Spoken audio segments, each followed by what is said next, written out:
ഇന്നത്തെ അറിയിപ്പുകൾ. Driving test പാസ്സാകുന്നവർക്ക് ഇനി ലൈസൻസിനായി കാത്തിരിക്കേണ്ടതില്ല. ടെസ്റ്റ് പാസ്സായാൽ തത്സമയം തന്നെ ലൈസൻസ് ലഭിക്കുന്ന പുതിയ സംവിധാനം നടപ്പാക്കാൻ ഒരുങ്ങുകയാണ് മോട്ടോർ വാഹന വകുപ്പ്. ടെസ്റ്റ് ഫലം സാരഥി സോഫ്റ്റ്വെയറിൽ ഉൾപ്പെടുത്തി ലൈസൻസ് നൽകുന്ന രീതിയിലാണ് പുതിയ ക്രമീകരണം. ഡ്രൈവിംഗ് ടെസ്റ്റ് പാസ്സാകുന്നവർക്ക് ഉടൻ തന്നെ ലൈസൻസ് ലഭ്യമാക്കുന്ന പുതിയ സംവിധാനമാണ് മോട്ടോർ വാഹന വകുപ്പ് ഒരുക്കുന്നത്. ടെസ്റ്റ് ഗ്രൗണ്ടിൽ തന്നെ ഫലം സാരഥി സോഫ്റ്റ്വെയറിൽ അപ്ലോഡ് ചെയ്ത് ലൈസൻസ് അനുവദിക്കുന്ന രീതിയിലാണ് മാറ്റം. നിലവിൽ ടെസ്റ്റ് ഗ്രൗണ്ടിൽ നിന്ന് വെഹിക്കിൾ ഇൻസ്പെക്ടർമാർ ഓഫീസിലെത്തിയ ശേഷമാണ് ലൈസൻസ് അനുവദിക്കുന്നത്. ഇത് കാരണം രാവിലെ ടെസ്റ്റ് നടന്നാലും ലൈസൻസ് ലഭിക്കാൻ വൈകാറുണ്ട്.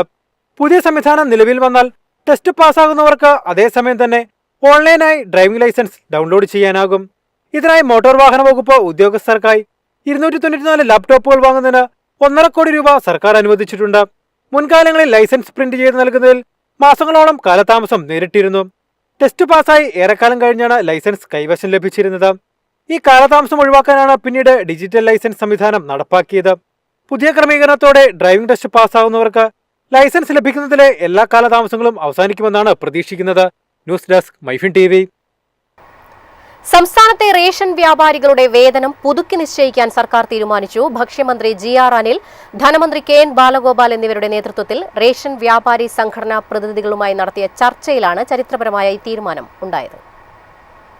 2026 ജനുവരി മുതൽ പുതിയ വേതന പാക്കേജ് പ്രാബല്യത്തിൽ വരും. റേഷൻ വിതരണത്തിന്റെ അളവനുസരിച്ചാണ് പുതിയ കമ്മീഷൻ പാക്കേജ് നിശ്ചയിച്ചിരിക്കുന്നത്.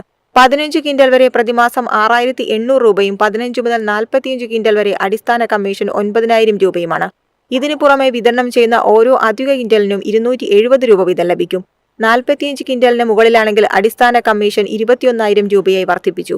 45 ക്വിന്റലിന് മുകളിൽ വിതരണം ചെയ്യുന്ന ഓരോ ക്വിന്റലിനും 200 രൂപ വീതം അധികമായി ലഭിക്കും. നിലവിൽ വ്യാപാരികൾക്ക് ലഭിച്ചിരുന്ന പരമാവധി അടിസ്ഥാന വേതനം 18000 രൂപയിൽ നിന്ന് 21000 രൂപയായി ഉയർത്തി. കൂടാതെ അധിക കമ്മീഷൻ നിരക്ക് 180 രൂപയിൽ നിന്ന് 270 രൂപയായി വർദ്ധിപ്പിക്കുകയും ചെയ്തു. സർക്കാർ വേതന പാക്കേജ് അംഗീകരിച്ച പശ്ചാത്തലത്തിൽ ഫെബ്രുവരി മുതൽ നടത്താനിരുന്ന റേഷൻ വ്യാപാരികളുടെ അനിശ്ചിതകാല സമരം പിൻവലിച്ചതായി സംഘടനാ പ്രതിനിധികൾ അറിയിച്ചു. News desk MyFin TV. Railway recruitment board വിവിധ തസ്തികകളിലേക്ക് അപേക്ഷ ക്ഷണിച്ചു. 10ാം ക്ലാസ് പാസ്സായി ITI പൂർത്തിയാക്കിയവർക്ക് അപേക്ഷ സമർപ്പിക്കാം.